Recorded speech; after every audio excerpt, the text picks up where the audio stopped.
Let's make a quick stop and talk about Nigeria's debt issues. The presidents of ECOWAS countries are all calling for the cancellation of all debts owed by African countries. They made a call today at the opening session of the ECOWAS Extraordinary Summit, where the leaders made their various contributions via a video conference call. The teleconference, which had President Muhammadu Buhari in attendance, was presided over by the President of the Republic of Niger and Chairman of the ECOWAS Authority of Heads of State and Government, Muhammadu Yusuf. President Yusufu made a statement on behalf of the ECOWAS leaders in attendance before the meeting went into a closed-door session. Well, what does this mean for Nigeria and its economy? Let's get some perspectives on this now. I'm now being joined on the program by the former chairman of the Nigerian Economies Summit Group, Mr. Bukka Kyari. He joins us via Skype from Lagos. Thank you so much, Mr. Kyari, for coming on tonight. If you look at the figures from about 12 trillion naira in 2015 to about 26.2 trillion naira, the debt figure, which grew about 14 trillion in just about 5 years in Nigeria, owed by the federal and the state governments of Nigeria. Should we get a debt forgiveness? What does this mean for us? Well, the situation we're facing in Nigeria and also across the continent is the number one, it's the virus, the pandemic itself has cut a path across Africa that is not going to be pretty at all. Now, the effect of that has implications on two things. One is the healthcare system and our health across the continent. And the second is the economy. And so a call for debt forgiveness is absolutely necessary so as to leave fiscal space for not only Nigeria, but for all the other African countries so that they can respond to the pandemic in a manner that would actually save lives at the end of the day. This is a dual crisis that we're facing. And particularly coming back to Nigeria, we look at ourselves indebted to the tune of about $7.3 billion in 2015. And by the end of 2019, the total public debt in the country had gone up to $27 billion. And right now, in the last few weeks, we were talking about adding another $7 billion. Therefore, the question that one would ask is that, do we have the capacity to service that debt?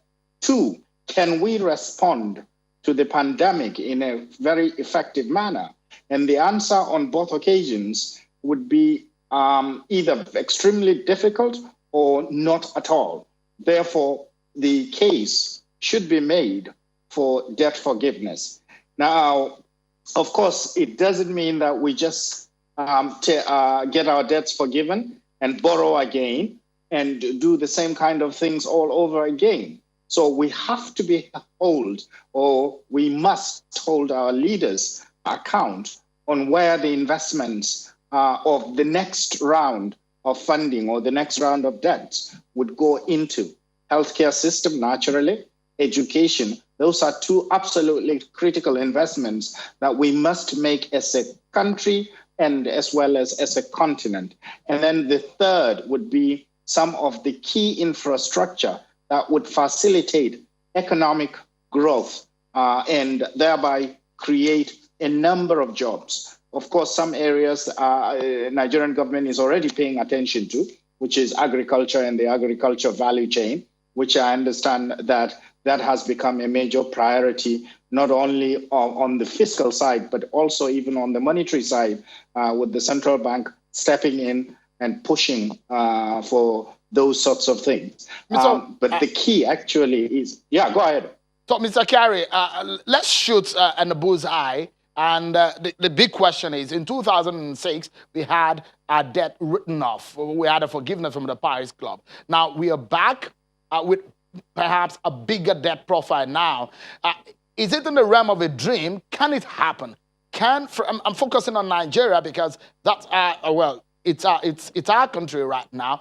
Can it happen, Mr. Kyari, the debt forgiveness?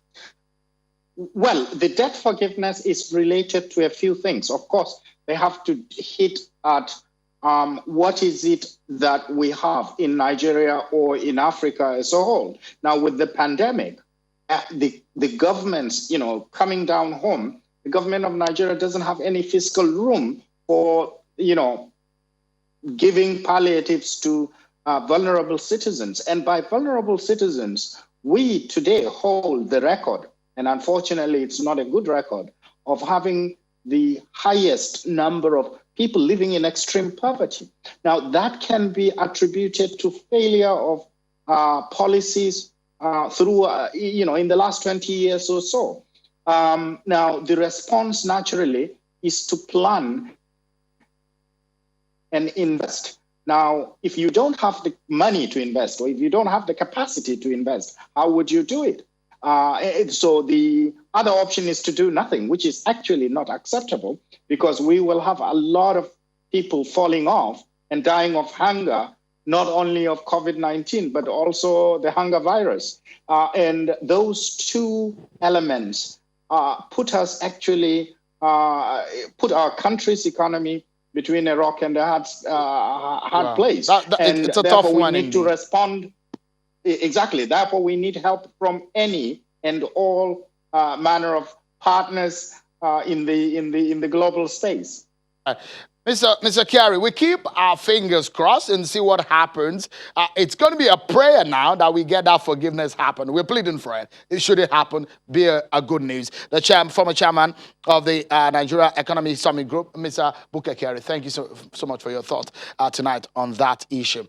So let's move quickly now. Tonight, we still await President Buhari's decision on the appointment of a new chief of staff. Since almost a week since his late chief of staff, Malam Abba Kyari, died over the weekend due to complications of coronavirus disease. No word on who to replace him just yet.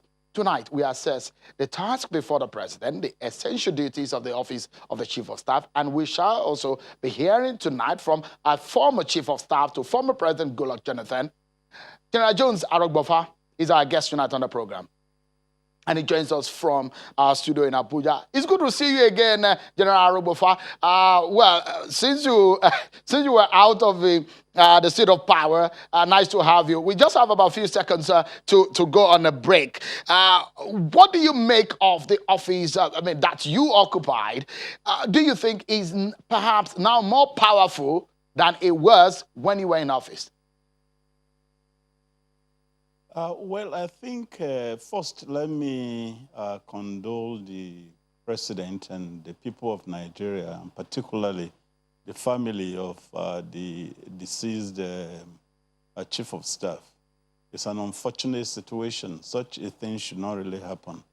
Now, to the question, the power of the office of the chief of staff is depends on who is in charge of the country. It depends on the president. I don't think there is a variation in power. I think it remains the same.